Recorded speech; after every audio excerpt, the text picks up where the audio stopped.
দর্শক, আপনাদের অনেকেরই মনে থাকার কথা এবং ভুলে যাওয়ার কোনো কারণ নাই। ধরেন, আমরা 90 পরবর্তী বেশ কয়েকটা সরকার দেখলাম। 91 বিএনপি ক্ষমতায় আসলো। বিএনপি ক্ষমতায় আসার পর আওয়ামী লীগের লোকজনকে লাইন ধরে ধরে গ্রেফতার করা হয়, দল বেঁধে মামলা দেওয়া হয়, কোর্টে যায়, জামিন নামঞ্জুর, লাইন ধরে ধরে সব হাজতখানায় যাচ্ছে। তারপর আওয়ামী লীগ ক্ষমতায় আসলো 96-এ, একই অবস্থা দেখলাম। বিএনপির লোকজনকে এরকম লাইন ধরে ধরে হাজতখানায় যেতে। 2001-এ এসে আবার আওয়ামী লীগকে অবস্থা দেখতে দেখলাম। 2008-এ আবার যখন আওয়ামী লীগ ক্ষমতায় আসলো, তখন বছরের পর বছর, দেড়টা যুগ ধরে আমরা দেখলাম যে বিএনপির লোকজন লাইন বেঁধে, এবং তখন বিএনপির সাথে বেশি যুগ হলো জামাতে ইসলাম, তাদেরকে লাইন বেঁধে বেঁধে আদালতে নেওয়া হয়, আদালত থেকে তারপর জেলখানায়। এই দৃশ্যটা পলিটিক্যাল গভর্নমেন্ট দুইটা, এবং এই পলিটিক্যাল গভর্নমেন্ট একে অন্যের দিকে, আওয়ামী লীগ এবং বিএনপি দা কুমড়া সম্পর্ক এবং সাপে নেউলের সম্পর্ক প্রতিষ্ঠিত বলা হতো শেখ হাসিনা এবং খালেদা জিয়ার মধ্যে। এই দুইজনের মধ্যে ব্যক্তিগত বিরোধ, আক্রোশ, এইসবের কারণে বাংলাদেশের প্রতিহিংসার রাজনীতি প্রতিষ্ঠিত, যে কারণে এরকম পরিস্থিতি হচ্ছে। এই যে যে ছবিটা আপনারা দেখতে পাইলেন, বা যে ছবিটা আমাদের সামনে, এতজন আইনজীবী, এই ছবিটা বাংলাদেশকে নিয়ে কি মেসেজ দেয়? কেউ যদি বলেন যে আপনি আওয়ামী লীগের পক্ষে বলছেন, আপনারা ব্যাক করবেন যাদের মনে আছে আমাদের জেনারেশনে।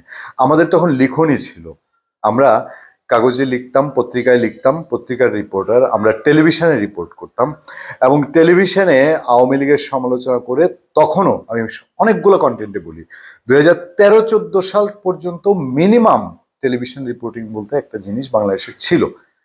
সরকারের সমালোচনা বলেন, সরকারি লোকজনের সমালোচনা বলেন, তাদেরকে সমালোচনা করে তাদের অন্যায়, ভুল ত্রুটি, দুর্নীতি এবং অনাচার অত্যাচারের বিরুদ্ধে বলা যেত।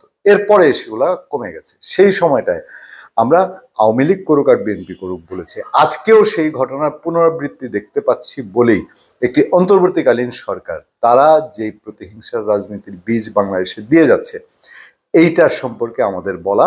কেউ কেউ সেখানে আওয়ামী লীগ বা ফেসিবাদ বলতে পারেন, সেটা আপনার রুচি, যারা এই শব্দ ব্যবহার করে সমাজে এখন নানান রকম সুযোগ সুবিধা নিতে চান। কিন্তু যারা গত 20-25 বছরের বাংলাদেশের রাজনৈতিক কালচার দেখছেন, আমরা 35 বছর খুব কাছে থেকে আমাদের বোঝ হয়েছে। আমি যদি বলি, ক্লাস 8-10-এ আমরা খুব ভালো বুঝি, আমরা এরশাদ বিরোধী আন্দোলনে খুবই অ্যাক্টিভ ছিলাম। সেই স্কুলের স্টুডেন্ট হিসাবে আমরা এরশাদ বিরোধী আন্দোলনে যোগ দিয়েছি একেবারে অ্যাক্টিভ ভাবে।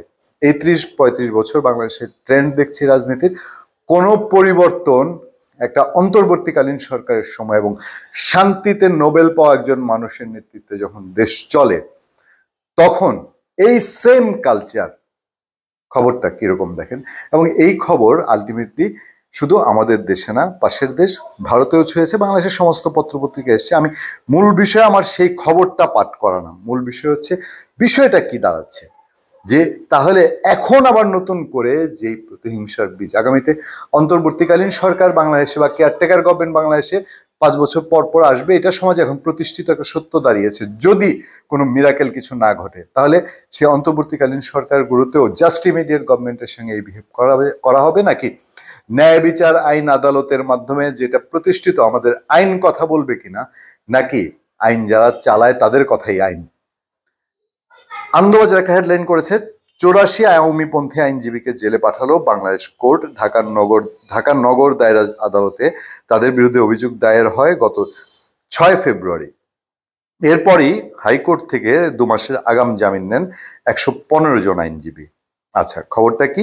বাংলাদেশের রাজনীতিতে আজ ঘটনাবহুল রবিবার, সেটা রবিবারের কথা বলা হয়েছে, বৈষম্যবিরোধী আন্দোলন চলাকালীন হামলা, ভাঙচুর ও হত্যা চেষ্টার অভিযোগে 84 জন আওয়ামীপন্থী আইনজীবীকে জেলে পাঠানোর নির্দেশ দিয়েছেন বাংলাদেশের একটি আদালত।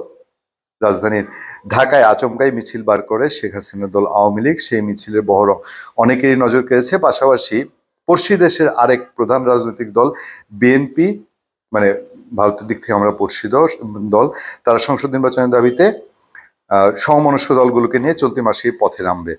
এরকম একটি দিন গেছে গত রবিবারটি। 4 আগস্ট বৈষম্যবিরোধী আন্দোলন চলাকালীন আদালত চত্বরে আইনজীবীদের উপরে হামলা, তাদের চেম্বার ভাঙচুর, হত্যার চেষ্টার অভিযোগ ওঠে 144 জন আওয়ামীপন্থী আইনজীবীর বিরুদ্ধে। ঢাকার নগর দায়ের আদালতে তাদের বিরুদ্ধে অভিযোগ দায়ের হয় গত 6 ফেব্রুয়ারি। পরপরই হাইকোর্ট 2 মাসের আগাম জামিন দেয়। সেই আগাম জামিনের পর এখন যে বিষয়টা ঘটছে, সেই বিষয়টা আরো সাংঘাতিক। সকালে 93 জন আইনজীবী আদালতে আত্মসমর্পণ করে ফেরেন, জামিনের আর্জি জানান। বিকাল 3:30 নাগাদ এই মামলার শুনানি শুরু হয়। সরকার পক্ষের আইনজীবী জামিনের আবেদনের বিরোধিতা করেন। ঢাকা আইনজীবী সভাপতি খুরশেদ আলম পরে জানান, দীর্ঘ শুনানির পরে নগর দায়রা বিচারপতি জাকির হোসেন গালিব 9 জন আইনজীবীর জামিন মঞ্জুর করেন এবং বাকিদের জেলে পাঠানোর নির্দেশ দেন। জামিন পেয়েছেন ঢাকা আইনজীবী সমিতির প্রাক্তন সভাপতি আবু সাইদ সাগর এবং 8 জন মহিলা আইনজীবী। আদালতের এই আদেশ নিঃসন্দেহে আওয়ামী লীগের কাছে ধাক্কা বলেই মনে করেছে বাংলাদেশের ওয়াকিবহাল মহল। সকালে আচমকাই ঢাকা শহরে ঝটিকা মিছিল করে শেখ হাসিনার দল। এরপর তারা এই ব্যাকগ্রাউন্ডে যাচ্ছে। এই যে বাংলাদেশে একটা নজিরবিহীন ঘটনা ঘটলো। আইনজীবীরা অনেক সময় আদালতে, যেহেতু তাদের কাজ, তাদের জীবন জীবিকা এবং কমিটমেন্ট, বলা হয় যে রাষ্ট্রের যে স্তম্ভগুলো আছে তার মধ্যে অন্যান্য বিষয়ের পাশাপাশি আইন বিভাগে যারা কাজ করেন এবং আইনজীবীরা সমাজে একটা সেবা দিয়ে থাকেন। হ্যাঁ, এ কথা সত্য যে আওয়ামী লীগ বিএনপি দুই দলই এটাকে পলিটিসাইজ করেছে, সাংঘাতিক রকম ভাবে করেছে। জামাত ইসলামেও কম পিছিয়ে নেই। কিন্তু এইরকম গড়পড়তা এত আইনজীবী একসাথে জেলে যাওয়ার ঘটনা, এটা অনেকটা নজিরবিহীন। ধন্যবাদ সবাইকে। ভালো থাকবেন, সুস্থ থাকবেন। সত্য, করুণা এবং সহনশীলতার সাথে আপনার সাথে আমি আতিক রহমান পূর্ণিয়া।